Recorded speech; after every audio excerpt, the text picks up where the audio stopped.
Welcome to the NewsHour. The federal government is edging closer this evening to a Saturday night shutdown with still no sign of a way out. House Speaker Kevin McCarthy called today for trying again on a stopgap measure with spending cuts and tougher border security.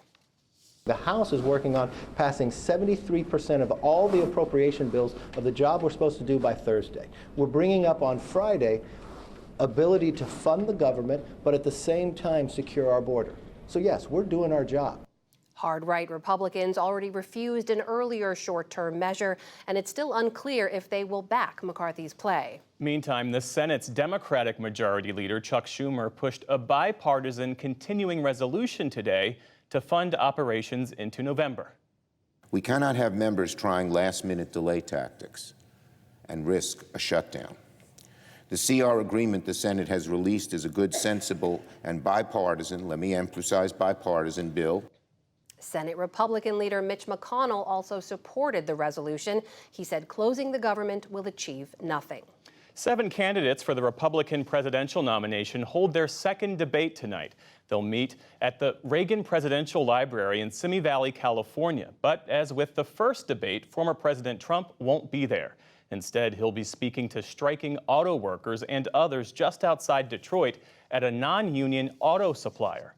A federal judge in Washington today rejected former President Trump's request that she recuse herself from his election subversion case. Mr. Trump had accused Judge Tanya Chutkan of making biased statements against him. He is accused of illegally trying to overturn the 2020 presidential election results. Senator Bob Menendez and his wife pleaded not guilty today to federal corruption charges. The New Jersey Democrat said nothing as he left a courthouse in New York after the arraignment. He's accused of taking bribes of cash and gold to aid Egyptian interests and local businessmen. More than half of all Senate Democrats are now calling for Menendez to step down. An American soldier who fled to North Korea in July is now back in U.S. custody. Army Private Travis King was taken to China today and transferred to American officials. In Washington, a State Department spokesman said Sweden helped arrange King's release, but he played down any talk of a thaw in relations with North Korea. I would not see this as the sign of some breakthrough. I think it's a one-off. We did not give them anything. We made no concessions as a part of securing his return.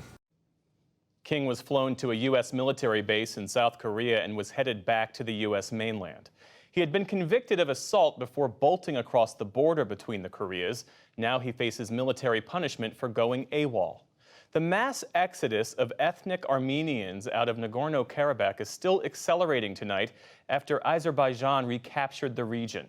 Armenian officials estimate more than 50,000 people have fled into Armenia since the weekend. Many endured hours-long traffic jams on the road. In northern Iraq, authorities are investigating whether indoor fireworks caused an inferno that killed some 100 people at a wedding hall last night. Mourners gathered today at funerals for several of the victims.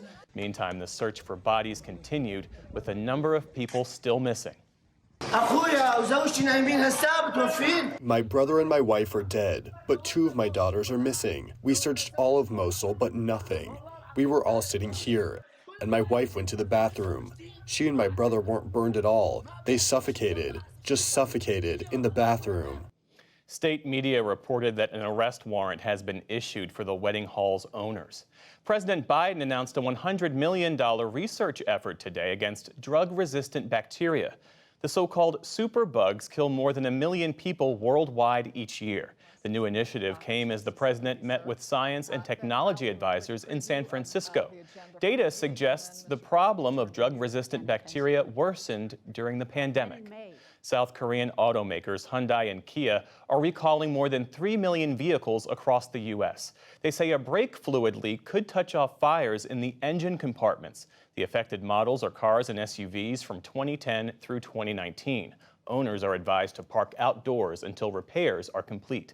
And on Wall Street, stocks struggle to find direction as investors worried about rising oil prices and interest rates. The Dow Jones Industrial Average lost 68 points to close at 33,550. The Nasdaq rose 29 points. The S&P 500 was virtually unchanged. And still to come on the NewsHour, former White House aide Cassidy Hutchinson speaks out about her time in the Trump administration. Judy Woodruff talks with a political theorist calling for sweeping changes to how the government operates. And the war in Ukraine reshapes Russian influence in Slovakia ahead of its election. This is the PBS NewsHour from WETA Studios in Washington and in the West from the Walter Cronkite School of Journalism at Arizona State University.